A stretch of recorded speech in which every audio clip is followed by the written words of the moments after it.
Morning, sports lovers. So, Nathi Mthethwa. So these are the facts that we know.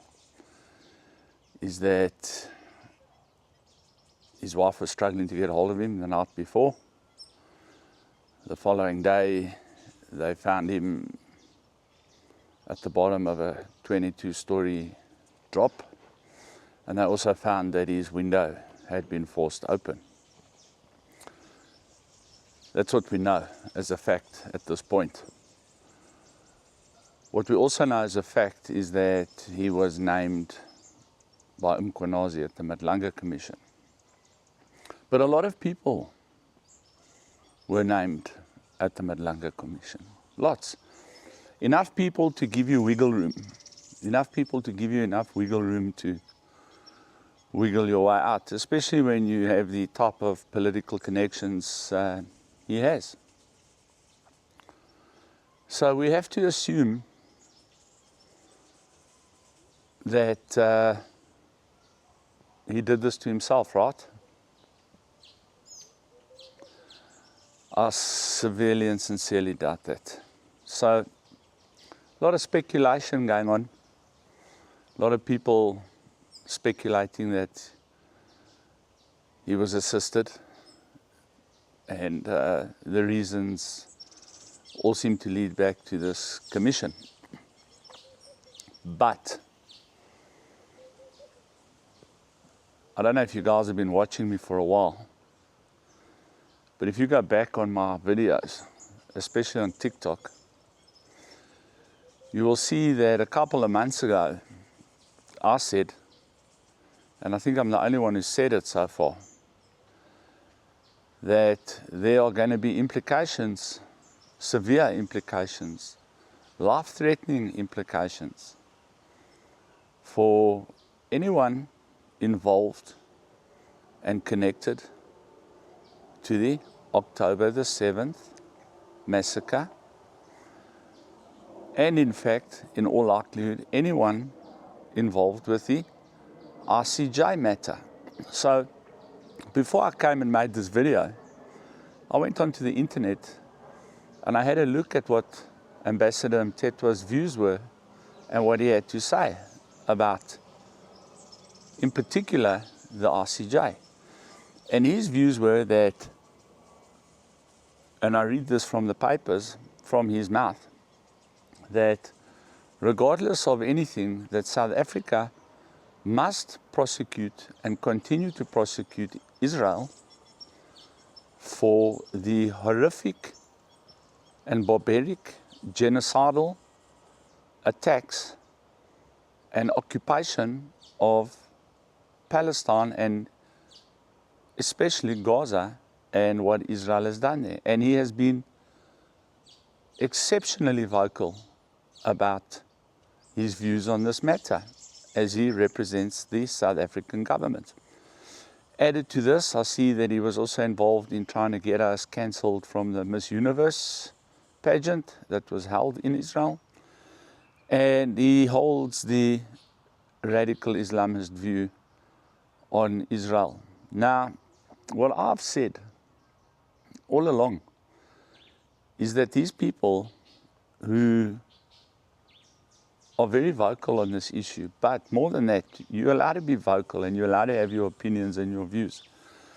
But I said that when Israel joins the dots and potentially finds out that South Africa had prior knowledge to the attacks, was possibly instrumental in the financing, and maybe even, who knows, the planning of this event, that South African politicians were going to run into a problem with Israel. Because Israel are not very forgetful people. And we know through history, this is why it's imperative that politicians study history and know history. Not just South African history, world history. We know that in '71, after the attack on the Israeli Olympic team by radical Islamist terrorists,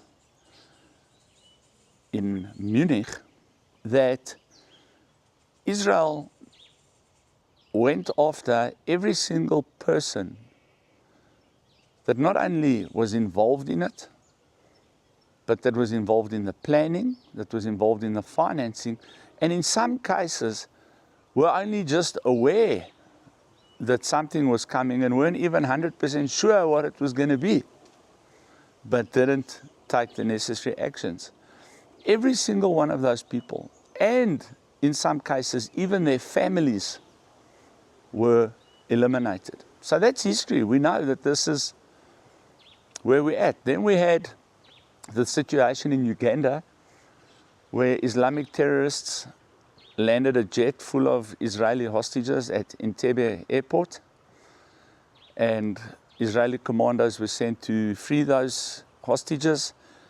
And we also have unconfirmed reports and stories that after the event, colonels, generals, etc., out of the Ugandan military that were aware that this event was going to take place, assisted with it, and also knew beforehand that that plane was coming to Uganda and didn't report it, were also eliminated by Israeli intelligence agents. Now, if you look at this situation with our own ambassador, from the perspective that I look at things, which is having a very basic knowledge of intelligence operations and how they run, and what low-key intelligence operatives are able to do. This death looks to me, speculation, to be the work of exceptionally sophisticated, sophistically capable, and completely ruthless individuals. And for me, it's not beyond the realm of reality that the WhatsApp message that went to his wife the day before may have been something that was hacked into his WhatsApp and sent without his knowledge, but to her it looked like it came from his phone.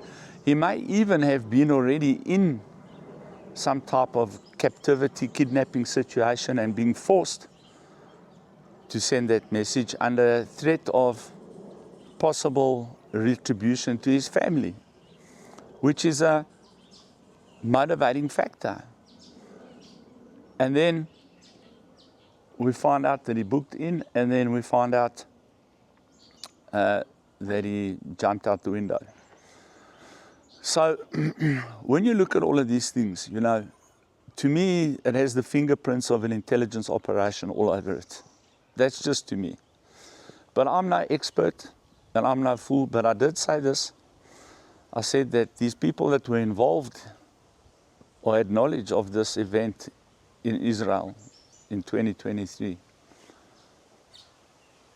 are going to be facing serious repercussions. And based on what I said before, I'm thinking that this is just going to be the first in a long line of accidents that people are going to meet going forward that were involved with that thing.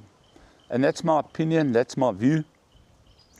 I think it's very sad. I don't think, you know, like I said with Charlie Kirk, I don't believe that people who are not armed and not combatants should be targeted in these types of affairs. But, you know, when you look at what's going on in France at the moment, the fact that France is now also siding with England in terms of approving a Palestinian state or recognizing a Palestinian state, in conjunction with the fact that our ambassador is pro-Palestinian, coinciding with the fact that our government, the ANC top officials, may well have been involved in the planning and financing of the attacks on Israel. This doesn't strike me as surprising that all of a sudden a top level diplomat, former Minister of Police,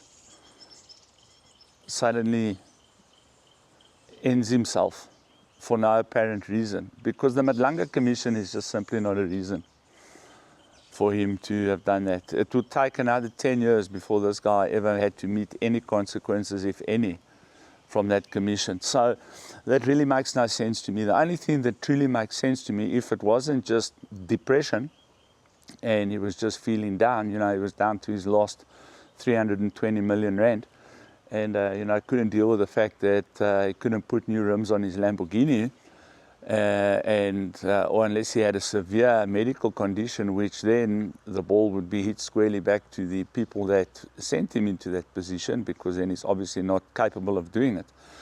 All that being put aside, the only people that would be able to effect this type of operation, in my mind, are top-level sophisticated intelligence agencies from possibly 3 or 4 nations, of which South Africa is definitely not one. So that's my view. Let me know what you think in the comments, and let's watch the show go on, guys. God bless everybody. Cheers.